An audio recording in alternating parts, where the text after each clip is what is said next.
Yeah, what's up, everybody? This is Long Arms. Vaping on a KTS Plus, or KTS. It's the flat top version. I don't think there's much of a difference. Apparently, the regular KTS with the knurling on the top, but this one doesn't have, is got three vent holes at the top and the bottom. Mine has them at the bottom, not at the top. But apparently those vent holes on the other KTS don't do anything. They don't go to anywhere at all. So luckily the bottom ones are there in case my battery vents, which actually I've had 3 batteries burn on me in this mod, which isn't that bad, I guess, but still shouldn't happen.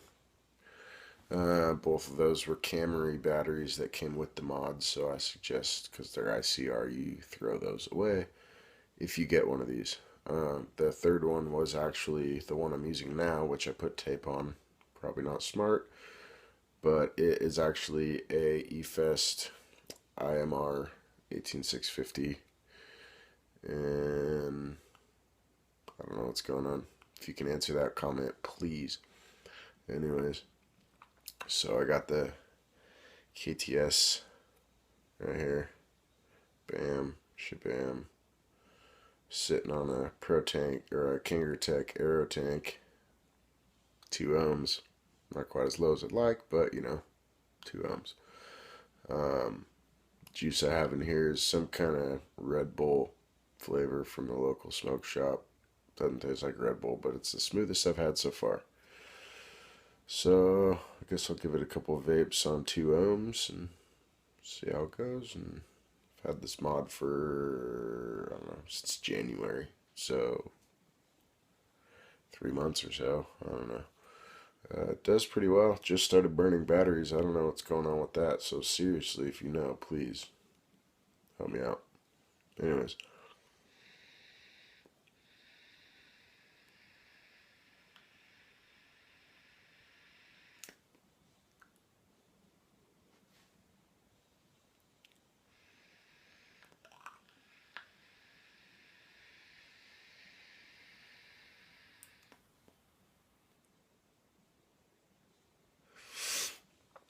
So not bad for 2 ohms.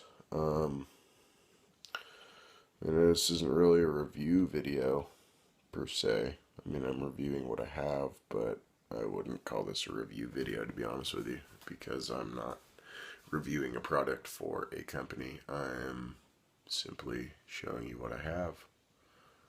If you care to watch, bless you. Just kidding. Anyways, so yeah, I've been through a few tanks.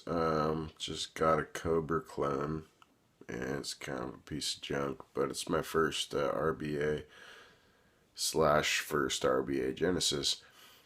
So that's in the cabinet. The stainless steel wick that came with it is either shorting out, or the Canthol that came with it is crap, because everything I do tastes burnt.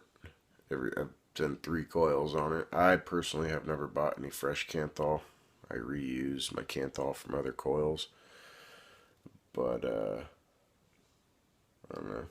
Maybe that's my problem. I don't know. Full of problems. Yeah. So, but I mean, been through I don't know. I had a mini Pro Tank 2 on a EVOD Ego battery, the little skinny guys, and it's 1.8 ohm, and it vaped really well. So I mean, this for being 2 ohms isn't bad on a burnt battery. I mean, I could take it out and show you. It's give me a second. I put Scotch tape on it to make it work again. It's probably retarded, and everyone's gonna flame me for it. But anyways, so here's my eFest V2 IMR 3.7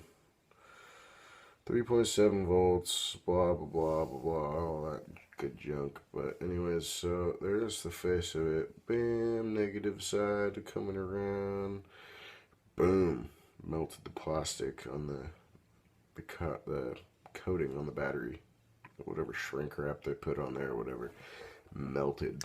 I've done that with like my Camry batteries that came with the KTS actually did quite well up until 3 days ago. So maybe something's up with my mod. I don't know. But for the most part, this thing does pretty well. I mean, I haven't done any sub-ohm. Oh, sorry. I haven't done any sub-ohm vaping on it. But being as it's, I think I've got it on a built coil from used Canthal. I think I was at 1 ohm with this, and it did well. And it was in the Cobra clone. It just tasted really burnt. So maybe I gotta put some silica in there. I don't really have. I have cotton balls. If that works, let me know in a comment, please, because I've done my research. But everything comes from personal experience, and I'd like to know from your experience, maybe. So let me know. Anyways, this is Long Arms 90, vaping the KTS Plus flat top, straight from China. Loving it. Took 4 weeks to get here. Slow boat from China. They're not joking, man. So, anyways, vaping the KTS Plus on a Kangertech aerotank 2 ohm coil head. Gonna try and get me maybe a 1.8 ohm coil head for this. It's a dual coil, so I don't think they're interchangeable with the Mini Pro Tank 2. If they are, sorry, excuse me. If they are, comment please, because I'd like to know. I mean, the shop I have here where I live in Ramona, good old Ramona, love it. They don't know too much. I mean, they know the basics and how to build them and whatnot, but they're not too in depth about it. So I mean, if you got any comments, please leave them. Any suggestions, please. I mean, I'm just so far the KTS isn't bad. I've shorted it once actually. So with the Cobra, sorry. Anyways, trying to end the video. With the Cobra clone, I actually built a coil for it, shorted it, and I didn't know. I test them on my EVOD Ego battery because it tells me whether there's a short or not, more or less. So I tested it on that, and then stupidly enough, after it told me it was shorting, I thought maybe it was too low of ohms. It shorted, and I put it on this, shorted it out, and my button spring actually collapsed and burnt. So I stretched it back out and made it wider in a spot on the bottom, and now it actually vapes better than it did before. Because these KTSs have, I don't know if you can see it, there's a little bit of play in there.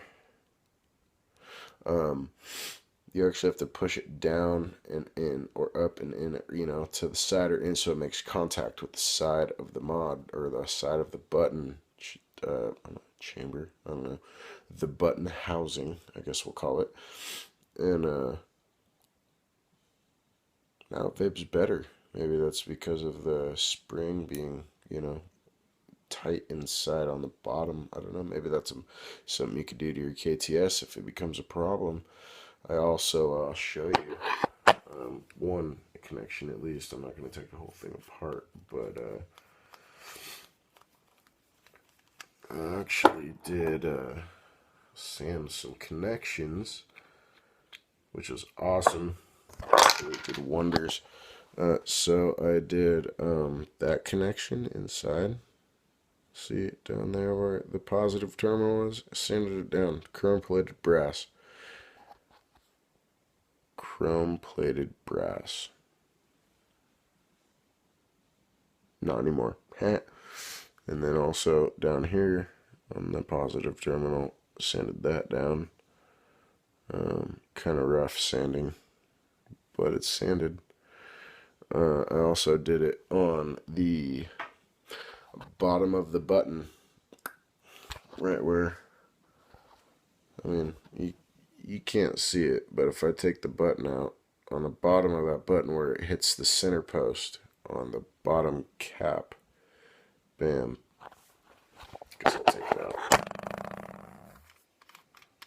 just real fast for you. So right there, see, sanded that a little bit, the cap or the post, just a little. And right in there, where the cap, I don't know if you can see it, but where the bottom of the button post is sanded as well. And all that does is take the chrome plating off, which decreases the resistance in the mod, which then increases the efficiency of the usable voltage. I guess. I don't know. That's my assumption. I'm no electrician, and I'm no scientist, but it makes sense. So, put my tank back on there. Now, this tank's pretty cool. The guy at the local smoke shop, I wanted something that I could rebuild, but something that was usable every day, and then I could replace coils on if I have to. So it's got an adjustable ring here that either covers or uncovers the air holes. I guess it's called airflow adjustment. So anyways, one more vape. I'll let you guys go. This is a 12-minute video so far. 11 and 25 seconds. So here we go. One more vape. 2 more vapes maybe. I'll let you go. Comment, please. I'll keep posting if people find me amusing. I don't. So here's to the sailor. Sailor. No, who's that? No, that's the Admiral. We got Admiral Nelson flying tonight. So, yeah, we'll be the captain for the evening. He's a little intoxicated. One more vape, 2 more vapes, we're out.